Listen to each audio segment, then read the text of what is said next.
అన్నయ్య నీకు ఎంత పనున్నా ఒక్కరోజు భటుల్ని పంపించు, నువ్వు మాత్రం భోజనానికి నా ఇంటికి రా, ప్రేమతో నేను వండి పెడతానంది యమున. మన్నించి యమధర్మరాజు కార్తీక మాసంలో శుక్లపక్షంలో విధియ తిథి నాడు యమున ఇంటికి భోజనానికి వెళ్ళాడు. ఏం చెయ్యాలి అన్నయ్య వస్తే?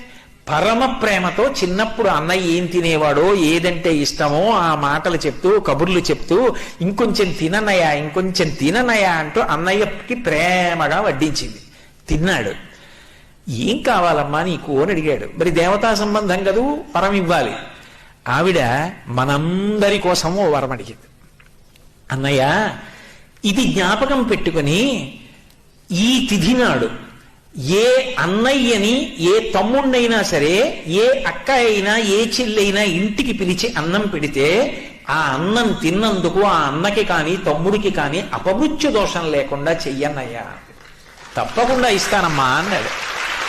అంతేకాదమ్మా, నీలాంటి చెల్లెలు ఉన్నందుకు పొంగిపోతున్నాను, విశాల హృదయంతో అడిగావు. ఇలా పెట్టిన చెల్లికి మంగళసూత్రానికి ఇబ్బంది రాదమ్మా, సౌమాంగల్యంతో ఉంటుంది, వరం ఇస్తున్నానన్నాడు. యజ్ఞం చేయమన్నారా యాగం చేయమన్నారా?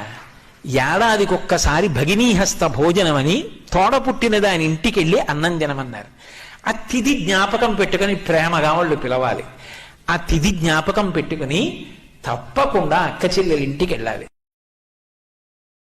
Download ShareChat.